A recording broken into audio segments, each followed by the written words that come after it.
What's up guys, I'm Phoenix Master 1 and welcome back for some more Fire Emblem Heroes, and this is going to be my in-depth banner analysis and review of the Sacred Stones banner featuring Ascended Joshua, Neimi, Colm, and also Rennac. I'll be going over the best builds that you can run on them for different game modes like Summoner Duels, Arena, AETHER raids, and of course PvE. And with that said, let us begin with Ascended Joshua.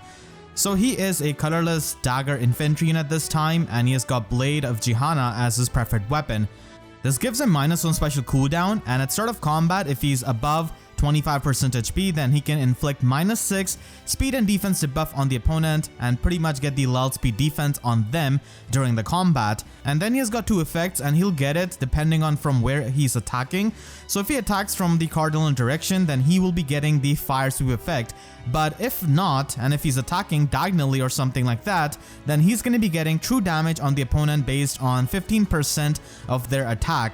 So positioning is a really important thing, and it's kind of weird that this kind of effect is present as a either or effect and not having both of the effects at the same time, because we have seen both fire sweep and the true damage effect on the same weapon on Ingrid without having this kind of condition. But in any case, Joshua can pretty much get the fire sweep effect, which can make him a really strong unit, and then if not, then he's going to be getting the true damage, which is pretty much going to be a mini version of Ruptured Sky. That is going to be doing true damage. So this makes Joshua into a really strong unit, but unfortunately this lacks the utility which someone like Yuri has by getting Kanto from his weapon and also having foul play. So Ascended Joshua is always going to be having that competition, but still Joshua is strong in his own right with this kind of weapon, and his stat spread giving him 39 base attack, 43 base speed, which is going to be really good. His bulk is not the highest, but he has got more defense, so with merges he can definitely be a lot more bulky. Now unfortunately, Ascended Fiorm is one of the most meta relevant units, and despite Joshua attacking from the cardinal direction, he's still not going to be getting the fire sweep effect against her because she has got null counter disrupt in her weapon, but the fire sweep effect does help him against the units who are not Ascended Fiorm. And having this kind of weapon with lull speed defense definitely opens up his slot B to run null follow up, which he already comes with, or running special spiral. He has got Green Feud in his base kit, and I think that this skill could be useful because there are some green units like Ascended Fiorm, for example, which Joshua is probably targeting, and there are also Brave Edelgard, Valentine Gustav, and there are a bunch of green units like Newer Dagger even, for example, and there are also some support units like Newer Peony, for example, Thor giving the World Breaker. So all of those units are going to be getting affected by Green Feud, but overall I think that Joshua can definitely run Time Pulse over this skill, which is going to be providing him with a pre-charge special and also allows him to run better lethality build. But in any case, Green Feud can be useful on a budget. So if you want to build up Joshua on a budget, then you can just go with Reposition and Blade Session. He's mainly a player face focused unit, so having Blade Session is going to be helpful. If you can spare Time Pulse, then like I said, it is really good for his slot C. And Special Spiral is also the other good slot B skill for him.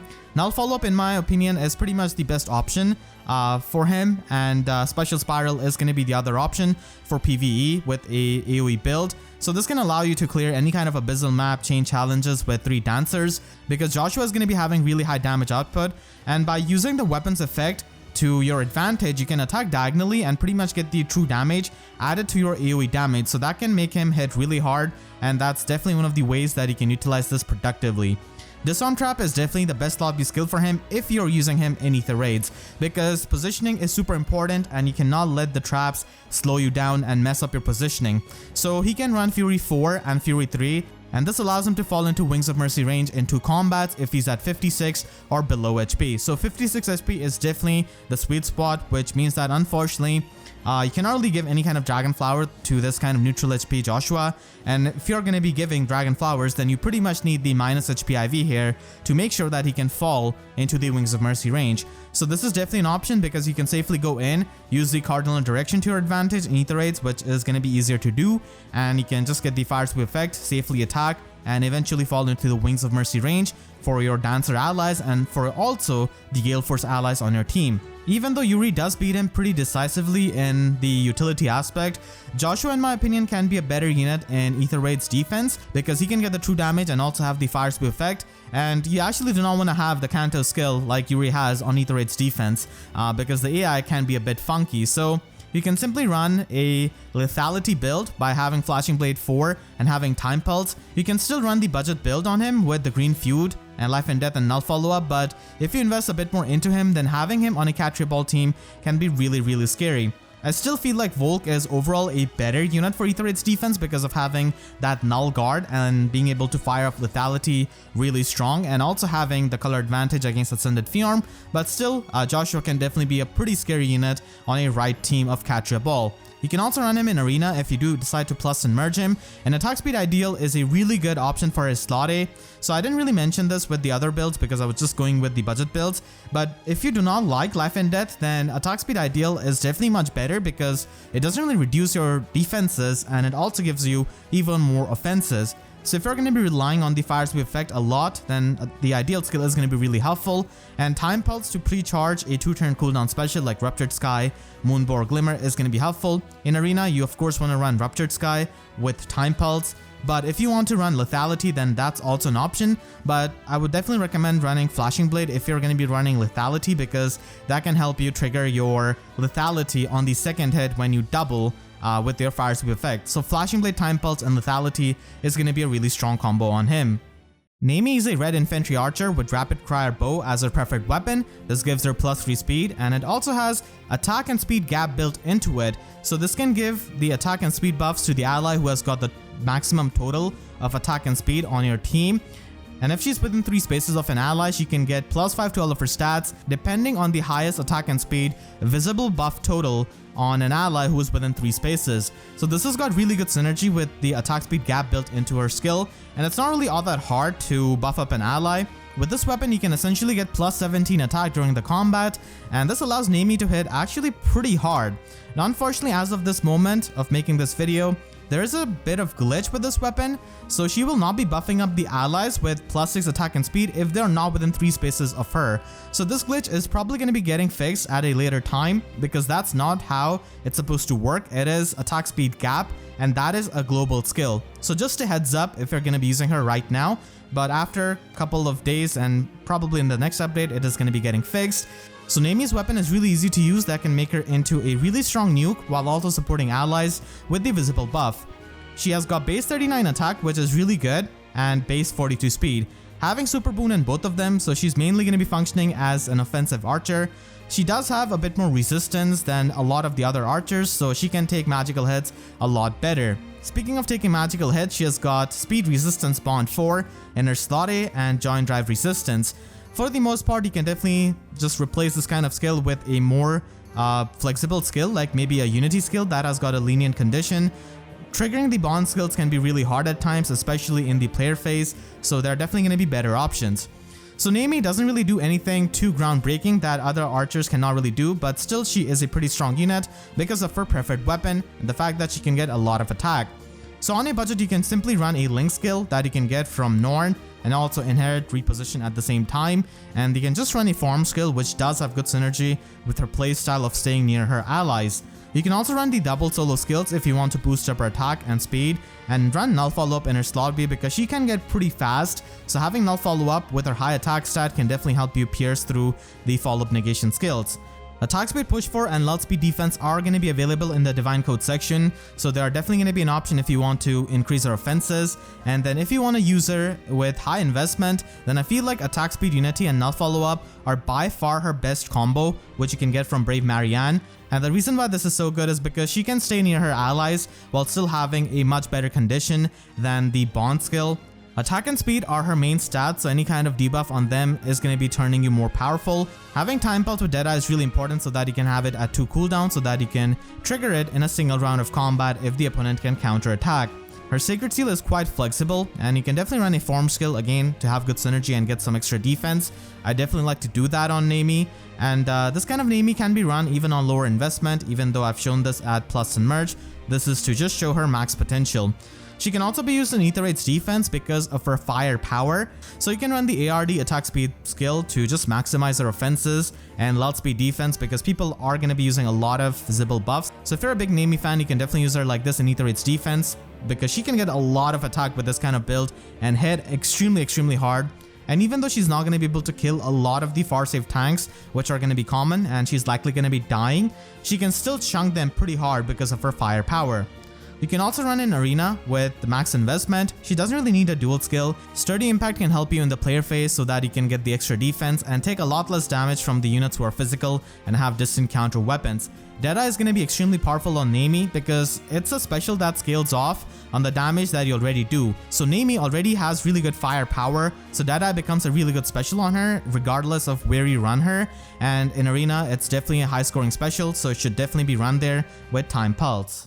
Colm is a 4-star focus unit of this banner, and he's also a demote, so he ends up being a really unique demote unit in the normal summoning pool, having the 5 skills in his base kit and also being a blue infantry dagger unit, which we haven't really got before. So this makes him a really nice merge project, especially because his offensive stat spread is actually not that bad. He has got 36 base attack and 41 base speed, having super boon in it, so he can get extremely fast, and he also has quick dagger plus as his weapon. It is inheritable, and it is basically a non-seasonal version of ouch pouch plus, so this could be a decent weapon to pre-charge your specials, but I feel like vicious dagger plus, which is the quarterly fan dagger, is probably going to be ending up to be the best dagger of Colm, as it is for many of the dagger units who are really fast like him. He does provide you with attack speed 2 at 4-star, which is really annoying. Honestly, it's not the greatest slotty skill, and unfortunately the link skill is locked to 5-star. So if you want to build him up at plus and merge, you can definitely try to do that, but if you just want to use him on budget for something like Arena Assault, then his default build is completely fine by having Savage Blow, and he can pre-charge Moonbow to hit hard. And this could definitely help him just get rid of some of the red units, and I feel like at lower investment, investing into his attack stat is going to be helping you a bit, and Blade Session can be really useful Sacred Seal to just give you +9 attack and speed. You can also run Vicious Dagger Plus, like I said, at higher investment, and you can get this from Rennac on this banner itself. So if you plan on building up Colm, you can definitely try to get Rennac or get the Quarterly Fan Plus from the Divine Code section.